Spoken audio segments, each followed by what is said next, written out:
this is a big topic that will probably require a few hours to properly analyze, and it's something that I'm currently trying to get my head around also for a more in-depth feature. But I think we can go through a series of points that, in my very personal opinion, could help understand the situation a little bit better. I strongly believe that WSeries has a place in motorsport, and that the project itself has such a great ambition that its impact has gone beyond the sporting results of these 3 on-track years. I strongly disagree with those that say that it's failed its purpose because it has not promoted a female driver to Formula One yet. I actually find this position quite naive, as anyone thinking that you can actually achieve that in 3 years doesn't really understand how F1 works, but also Formula 2 or Formula 3. I think the W Series has been far from a perfect execution, honestly, but it has succeeded on several levels, and the most important one is to help build the momentum for female drivers in karting and in Formula 4. I've spoken with many young drivers saying that W Series gave them the motivation to actually move from karting to race cars, as they could see a pathway without having to worry about the financial aspects of a Formula 3 regional series that many of them could not afford. The single most revolutionary feature has been, in fact, the selection process with that free-to-entry format. Nobody in motorsport has ever pioneered this before, so this is, in my opinion, a few hiccups along the path were to be expected in the first years because it is such a different business format, business model from other traditional motorsport championships. We are talking about a new business model, in fact, tested in some of the most hectic and uncertain global economic situations of the century, possibly. That said, things worked out pretty smoothly in 2019 when the series was off to a great start on the support package of DTM. DTM was a professional yet accessible platform, perfect for a new series.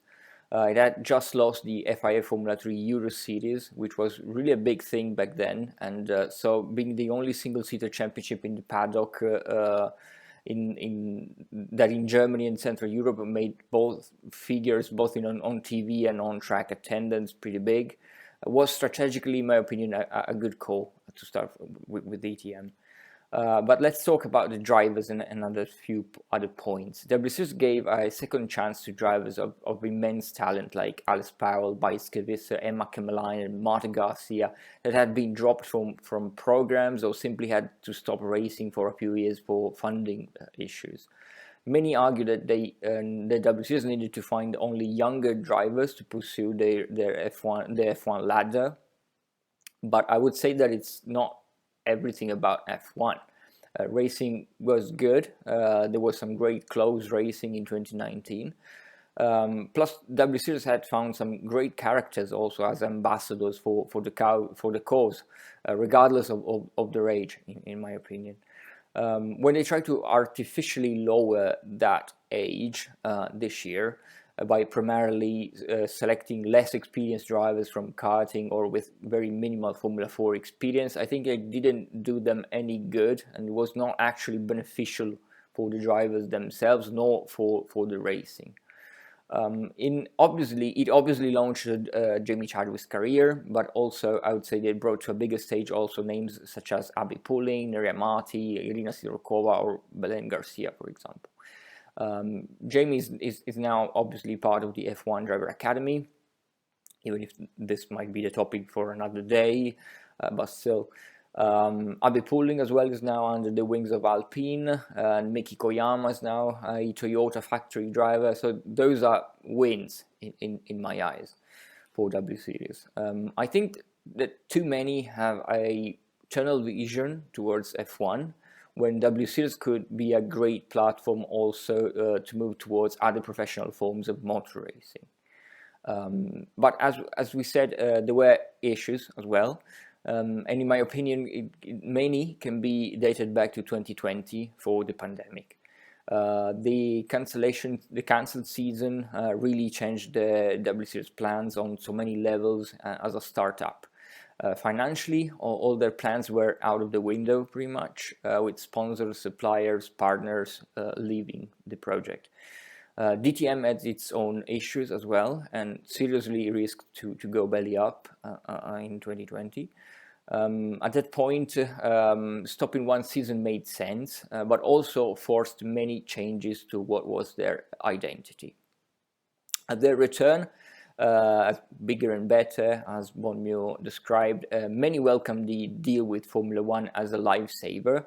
I was a little bit more skeptical and immediately thought that maybe it wasn't that much of a great idea, but I understood why they needed a bigger platform. The thing is that they went big not because they were ready, but because they had no chance.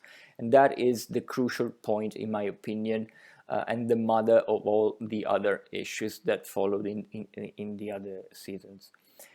Being a F1 support series is a great thing for drivers because they share the paddock with big teams and stakeholders, but it has its flaws.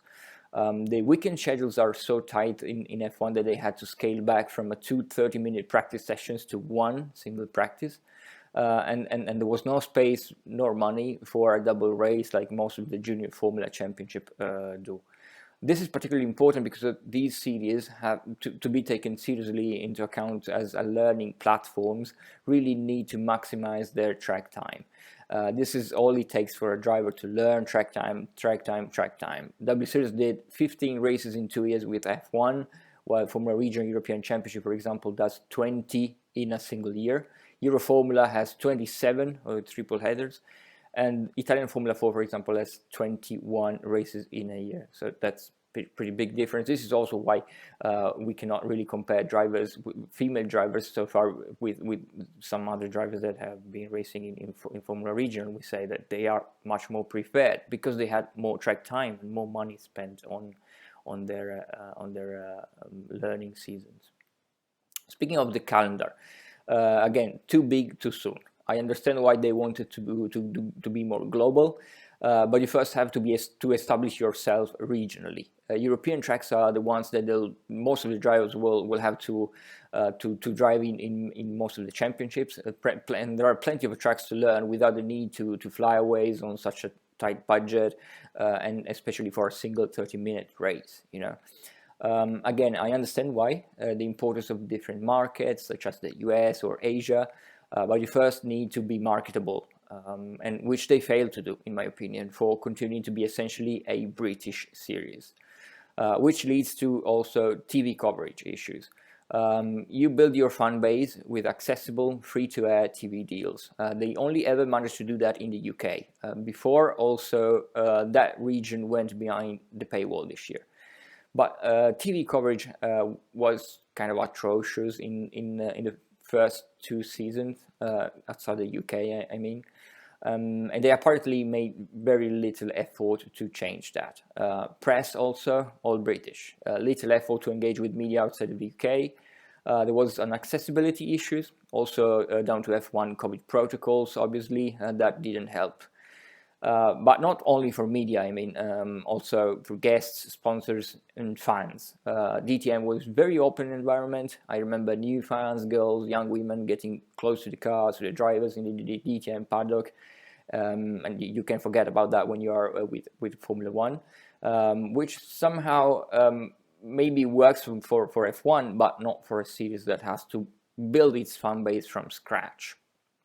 When the series is impossible to watch on TV and in most areas of the world, and it's inaccessible on track, that is a big problem, especially for sponsors. And speaking of sponsors, also they were involved with Rocket, for example. We all know what happened in Formula One and INDYCAR with that sponsor that was also supposed to be title sponsor in WSeries in 2021.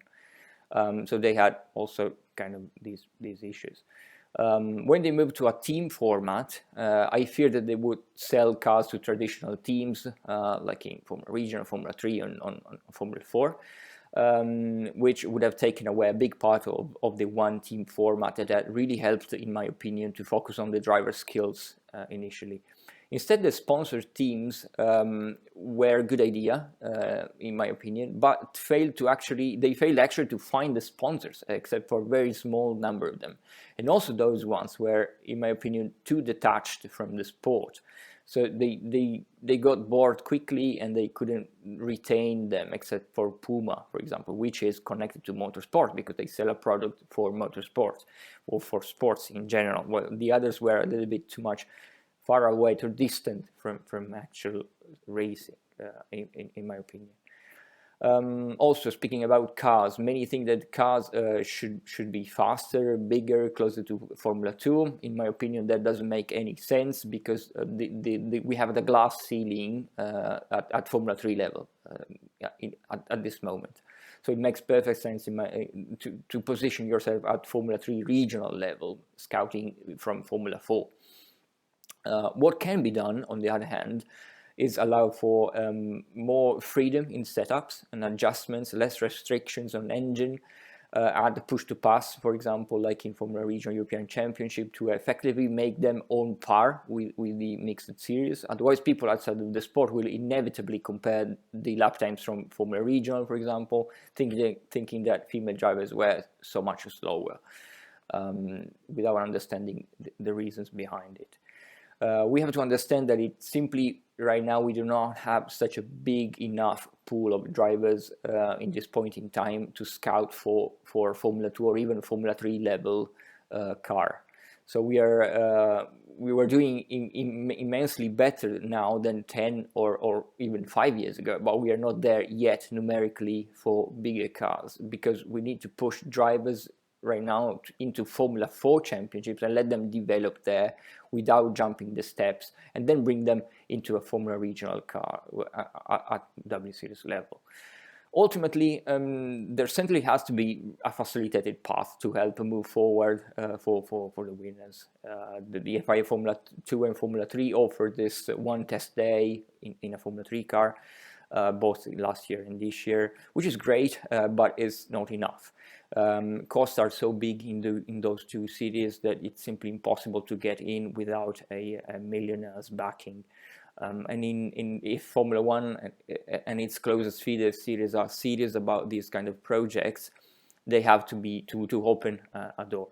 Like Ferrari, for example, is taking on board and fully supporting the winner of the FIA Girls on Track Rising Stars program, which leads also to prize money. Which this was something a bit controversial for WSeries because it's great that all drivers get some money from the top down, but it creates also a situation where some of them are simply not motivated to move forward, which is not what you want if you want to be a platform and not an end point, which was kind of the issue at the very beginning, in my opinion. So could F1 do better? Sure. So much for the WeRaces One and all these fancy, inspiring project names, but they clearly, unequivocally showed no interest in taking real action. This is, in my opinion, reveals a lot about F1. But at the same time, also the same can be said about companies. In my opinion, how many big brands are advertising themselves as inclusive and doing campaigns on gender equality and stuff, and how many of them are actually for real putting their money where their mouths are?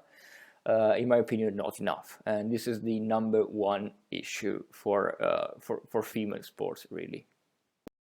This question is, in my opinion, also one that also Catherine Bonne-Muir can hardly answer at this moment, or at least I'm sure she knows more than me and is working very, very hard to secure a future for the series, but it's hard to say right now.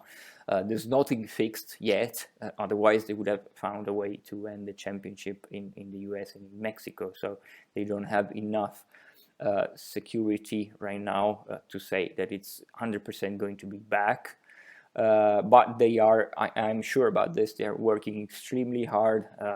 Catherine Bonne-Muir is a really hard worker, a passionate woman about this project that she created, of course, and she will do everything in her power to bring it back. Potentially the decision to focus on next year could make sense, and they already did that in 2020 with a fully cancelled season for the pandemic. So it's nothing particularly new to them. They did manage to come back. So I would certainly not rule it out a comeback in 2023 for WSeries.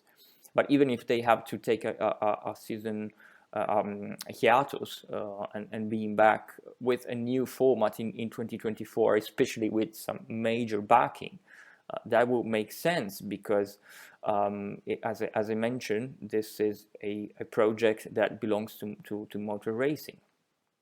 At this time, obviously, they have to make some changes because potentially also to the business model without altering too much the mission and the features that made WSeries identity, but something will have to be done. Also, there have been some other series halting their season and then coming back or evolving into something equally important. So, but so far it's really hard to say, and what is the direction that they will ultimately decide to take.